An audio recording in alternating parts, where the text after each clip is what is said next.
जब तक बलि के द्वार पर एक भी याचक बाकी अथवा संतुष्ट रह जाए, तब तक यज्ञ ही कैसे आरंभ हो सकता है? संसार में सब कामनाएं किसकी पूरी होती हैं राजन? मनुष्य जितना पाता है उतनी ही उसकी तृष्णा बढ़ती जाती है। आपके पास सारी धरती है, उससे क्या आपकी कामनाएं तृप्त हो गई है? यही विश्वास प्राणी को अपने धर्म पर दृढ़ रहने की शक्ति देता है।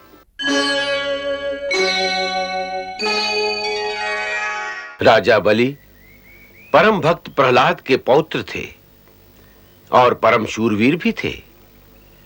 असुरों के गुरु शुक्राचार्य ने राजा बलि से 100 यज्ञ कराने का अनुष्ठान कराया।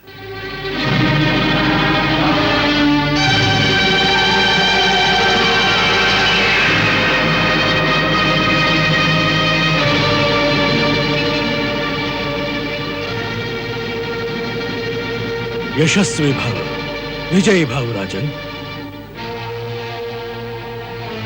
राजन, आपको बधाई हो कि आपका 99वां यज्ञ भी पूर्ण हो गया। यह सब आपकी कृपा से संभव हो सका है गुरुदेव। अब केवल एक यज्ञ रह गया है। यदि वो भी निर्विघ्न पूरा हो जाए तो आपके 100 यज्ञ पूरे हो जाएंगे और उसी समय इंद्रपद सर्वदा के लिए आपका हो जाएगा। स्वर्ग पर देवताओं का वर्चस्व सदैव के लिए समाप्त हो जाएगा।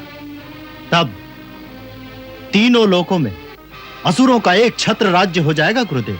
अवश्य। यह यज्ञ केवल तुम्हारे तप की परीक्षा नहीं, हमारे बल और विद्या की भी परीक्षा है। अब देवगुरु बृहस्पति भी देख लेंगे कि शुक्राचार्य अपने ज्ञान और विद्या के बल से समस्त देवताओं को तेजहीन करके असुर जाति को त्रिलोकी का राज्य दिला सकता है। और जिस विष्णु ने अमृत मंथन के समय अपने देवताओं की स्वार्थ सिद्धि के लिए हमारे साथ छल किया था, वो भी देख लेंगे कि उनकी माया और छल असुर शक्ति की उन्नति को आगे बढ़ने से नहीं रोक सकते। हमारे ऋतुज अब 100वें यज्ञ का अनुष्ठान अति शीघ्र करें, क्योंकि हमें विश्वास है कि बृहस्पति अवश्य उसमें कोई न कोई विघ्न डालने की चेष्टा करेंगे। प्रभु, यदि उसका 100वां यज्ञ संपूर्ण हो जाएगा तो भगवान वो तीनों लोगों का अधिपति हो जाएगा। देवराज इंद्र, जो तपस्या करेगा, कर्म करेगा, वो तो उसका फल पाएगा ही। ये तो प्रकृति का विधान ही है। अवश्य, यही प्रकृति का विधान है। जो कर्म करे, तपस्या करे, उसे उसका फल मिले।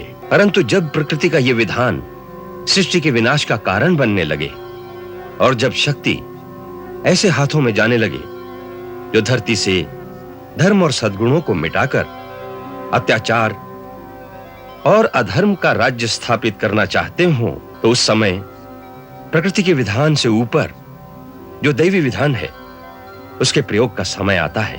अब वही समय है जब आपको अपना उत्तरदायित्व निभाने के लिए अपनी सर्वोच्च शक्ति द्वारा प्रकृति के नियमों का उल्लंघन करके भी उन अत्याचारियों से शक्ति छीन लेनी चाहिए।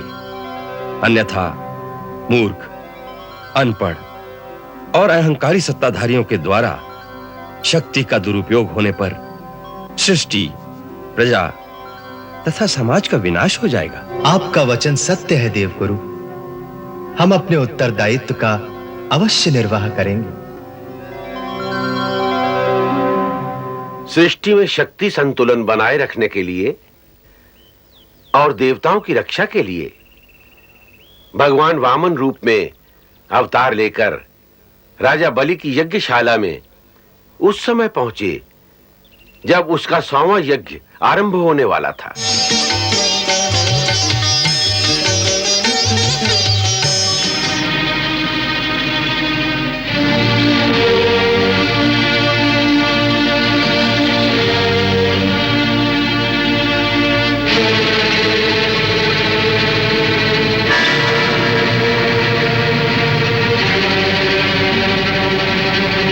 महाराज की जय हो। महाराज, यज्ञशाला के द्वार पर एक याचक आया है और वो आपसे मिलने की याचना कर रहा है। महाराज यज्ञ का संकल्प करने जा रहे हैं। वो जो भी मांगता है देकर वहीं से भेज दो। महाराज, मैंने उसे मुंह मांगी भिक्षा देने की बात की थी, परंतु वो महाराज के हाथों से भिक्षा लेने की हट कर रहा है। हट कर रहा है? कौन है वो? महाराज, वह एक ब्राह्मण बालक है। बालक तो उसका हट करना स्वाभाविक है। उसे सम्मान पूर्वक यहाँ ले आओ, हम उसकी हर इच्छा पूर्ण करेंगे। महाराज, यज्ञ आरंभ करने का मुहूर्त निकला जा रहा है। महर्षि, जब तक बलि के द्वार पर एक भी याचक बाकी अथवा संतुष्ट रह जाए, तब तक यज्ञ ही कैसे आरंभ हो सकता है? जब हमारे राज्य में किसी को भी कुछ भी मांगना शेष न रहे, तभी तो हम यज्ञ करने के अधिकारी होंगे।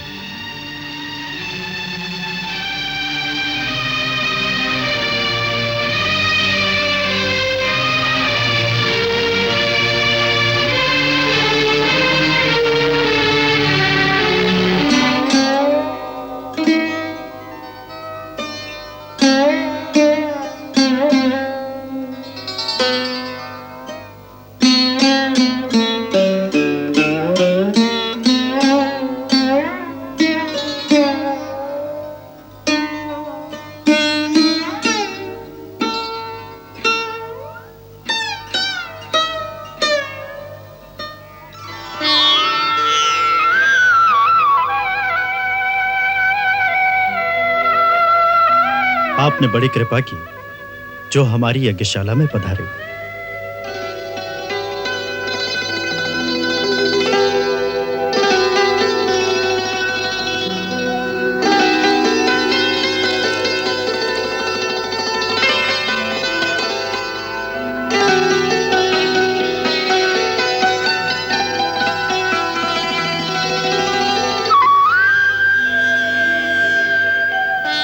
आपके नन्हे नन्हे चरणों और उनके धुवन से यहाँ की धरती पवित्र हो गई। आपके तेज को देखकर ऐसा जान पड़ता है जैसे बड़े बड़े ब्रह्मर्षियों की तपस्या स्वयं मूर्तिमान होकर हमारे सामने विराजमान हो। अब आप आज्ञा कीजिए, हम आपकी क्या सेवा करें? राजन, हम आपके द्वार पर एक याचना लेकर आए हैं। हे ब्रह्मचारी, आपकी जो इच्छा हो मांग लीजिए, मैं उसे अवश्य पूरी करूंगा। गाय, सोना, मणि, माणिक, बड़ा घर, संपत्तियों से भरे हुए गांव, हाथी, घोड़े, रथ, जो इच्छा हो मांग लीजिए, हम वचन देते हैं आपकी हर इच्छा पूर्ण करेंगे। राजन, आपने जो कहा वो आपकी कुल परंपरा के अनुरूप ही है। जिनके गुरु परम तेजस्वी शुक्राचार्य जैसे शक्तिशाली महात्मा हों और जिनके पितामह महाराज प्रहलाद जैसे भक्त और पिता महाराज विरोचन जैसे परम दानी और वीर पुरुष हों, उन्हीं में ऐसी विनम्रता, ऐसी शालीनता, ऐसी दानवीरता के गुण हो सकते हैं। हे असुराज, मैं जानता हूं कि आप सारे जगत के स्वामी हैं। तीनों लोकों में ऐसी कोई वस्तु नहीं जिसे आप ना दे सकते हो। परंतु शास्त्र कहता है कि विद्वान ब्राह्मण को उतना ही दान स्वीकार करना चाहिए जितनी उसे आवश्यकता हो।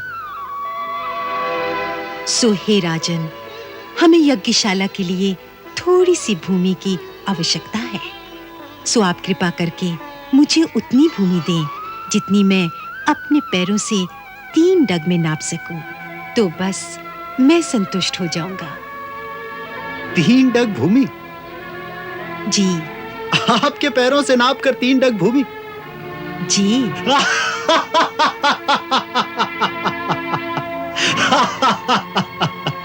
ब्राह्मण कुमार, बातें तो बूढ़ों जैसी करते हो, परंतु बुद्धि बालकों जैसी ही है।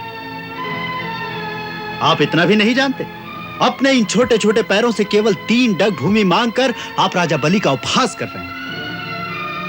हम तीनों लोगों के एकमात्र अधिपति हैं। हम सप्तद्वीप नवखंड आपके चरणों में समर्पित कर सकते हैं। हमसे इतना मांग लो कि जीवन में दोबारा किसी और से मांगने की आवश्यकता ना पड़े। हमारे सामर्थ्य अनुसार मांगो ताकि तुम्हारी सब कामनाएं पूर्ण हो जाएं। संसार में सब कामनाएं किसकी पूरी होती हैं राजन? मनुष्य जितना पाता है उतनी ही उसकी तृष्णा बढ़ती जाती है। आपके पास सारी धरती है, उससे क्या आपकी कामनाएं तृप्त हो गई है? नहीं, आपको अब स्वर्ग का अधिपति बनने का लोभ है। सो लालसा और लोभ जितना बढ़ाओ उतने ही बढ़ते जाते हैं। शांति मिलती है केवल संतोष से। इंद्रियों और कामनाओं को वश में रखकर जो संतोषी होगा वही जीवन में तृप्त और आनंदमय होगा। सो हे राजन, मैं आपकी दानवीरता का सम्मान करते हुए अपने लिए केवल 3 पग धरती मांगता हूँ। अच्छी बात है, जितनी आपकी इच्छा हो ले लीजिए। तो मंत्रबद्ध होकर दान का संकल्प करिए।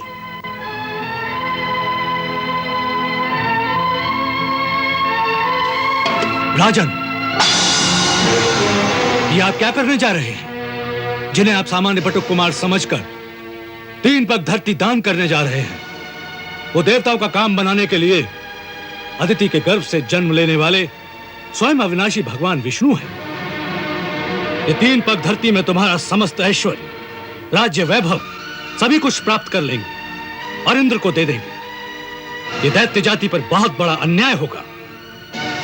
ये विश्व रूप विराट पुरुष एक पग में पृथ्वी और दूसरे पग में स्वर्ग को नाप लेंगे, तब तीसरे पग को आप कहां स्थान देंगे?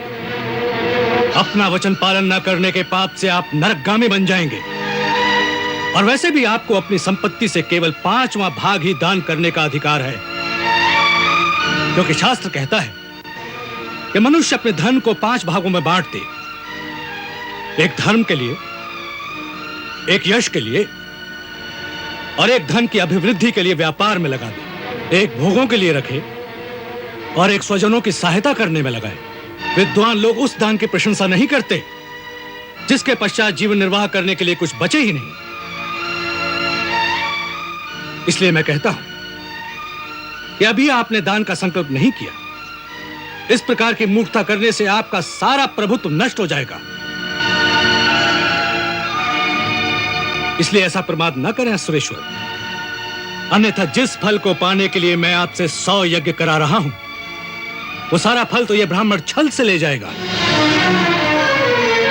गुरुदेव, एक उदार और करुणाशील मनुष्य किसी अपात्र याचक की कामना पूर्ण करके यदि दुर्गति भोगता है तो वो दुर्गति भी शोभा की बात होती है। और यदि ये सत्य है कि स्वयं अविनाशी भगवान विष्णु एक बटुक के रूप में मेरी यज्ञशाला में पधारे हैं, तो मेरे लिए ये गौरव की बात है। हे महर्षि, वेद विधि के ज्ञाता आप लोग जिन भगवान विष्णु का आह्वान करने के लिए यज्ञ तप आदि का अनुष्ठान करते हैं, तब वो कृपा कर दर्शन देते हैं। ऐसे भगवान विष्णु द्वारा साक्षात याचना करने पर मैं कैसे पीछे हट सकता हूं? क्षमा करें महर्षि, मैं वटुक ब्राह्मण की इच्छित धरती अवश्य दान करूंगा, अन्यथा मेरे कारण मेरे पूर्वजों की कीर्ति धूमिल हो जाएगी। परंतु राजन, क्षमा करें महर्षि, मैं प्रहलाद का पौत्र हूं और एक बार देने की प्रतिज्ञा कर चुका हूं। अब एक ठग की भांति धन के लोभ से इस ब्राह्मण से कैसे कह दूं कि मैं नहीं दूंगा? धरती कहती है कि वो सब कुछ सहने में समर्थ है, परंतु झूठे मनुष्य का बोझ वो भी नहीं सहन कर सकती। इसलिए भगवान, मैं वचन देकर झूठा नहीं होना चाहता। अरे मूर्ख, है तो तू अज्ञानी, परंतु स्वयं को बहुत बड़ा पंडित मानता है। तू मेरा अपमान कर रहा है। तूने मेरी आज्ञा का उल्लंघन किया है, इसलिए मैं तुझे श्राप देता हूं कि तू शीघ्र ही अपनी लक्ष्मी खो बैठेगा। गुरुदेव, मुझे आपका शाप स्वीकार है, परंतु मैं अपने वचन से नहीं फिर सकता। भगवान, किसी भी मनुष्य का भौतिक शरीर सदा के लिए जीवित नहीं रह सकता। एक न एक दिन मृत्यु उसका नाश कर देती है, परंतु मनुष्य अपने यश शरीर के द्वारा इतिहास में जीवित रहकर मृत्यु पर विजय प्राप्त करता है। इसलिए मुझे अपने वचन का पालन करना ही होगा।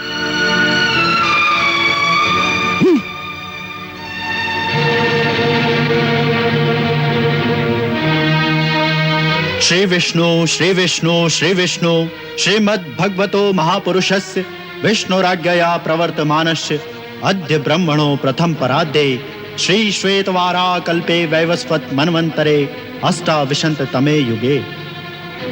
मैं महात्मा प्रहलाद का पौत्र और महाराज विरोचन का पुत्र बलि प्रतिज्ञाबद्ध होकर संकल्प करता हूं कि ब्राह्मण पुत्र वामन के इच्छित 3 पग धरती दान करता हूं।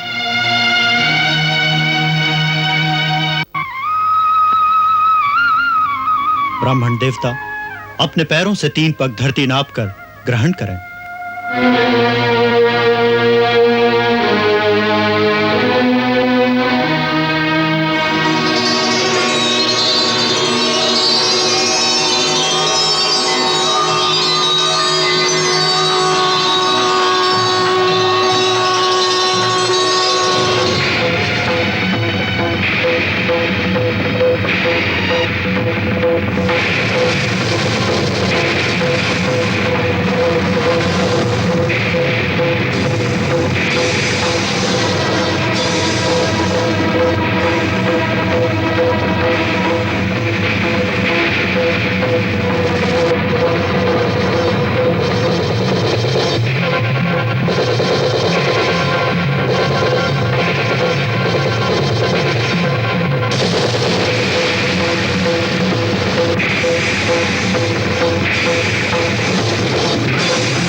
पंकज प्रक्षालन से प्रकट भई मां गंगा,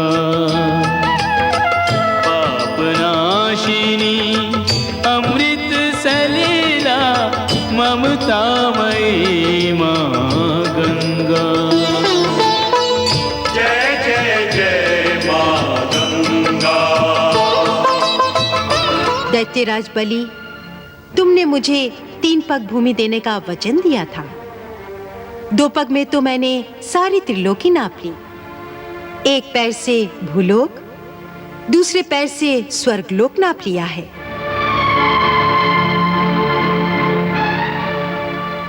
इस प्रकार तुम्हारा सब कुछ मेरा हो चुका है,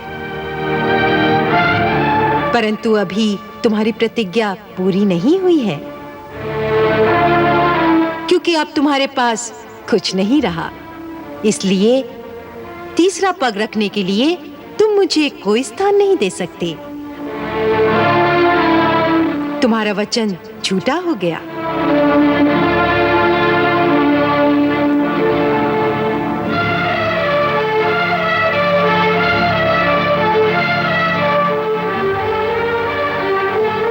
नहीं भगवान, मैं अपने वचन को सत्य करके दिखाता हूं। आप अपना तीसरा पैर मेरे सर पर रखिए।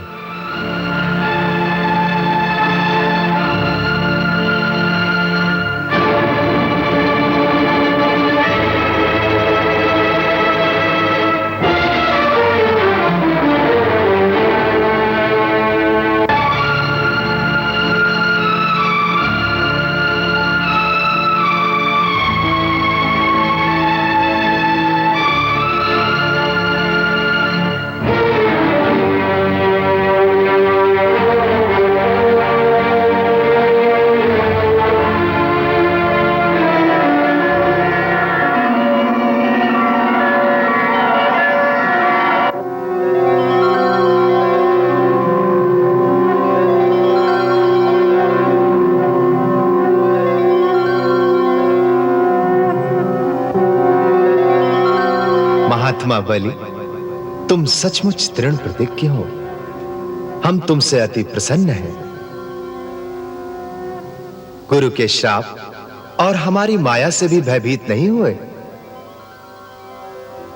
सब कुछ खोकर भी तुमने अपना वचन पूरा किया है। अतः हम तुम्हें वो स्थान देते हैं जो बड़े बड़े देवताओं के लिए भी प्राप्त करना कठिन है।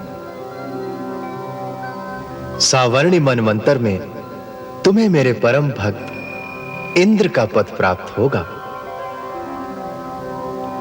तब तक तुम सुतल लोक में अपने दादा महाराज प्रहलाद के साथ आनंद पूर्वक निवास करोगे।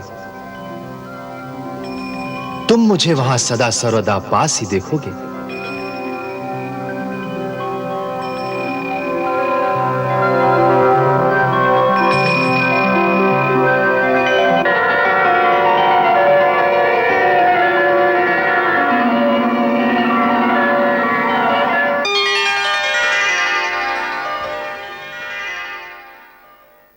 गुरुदेव, भगवान तो सर्वशक्तिमान है।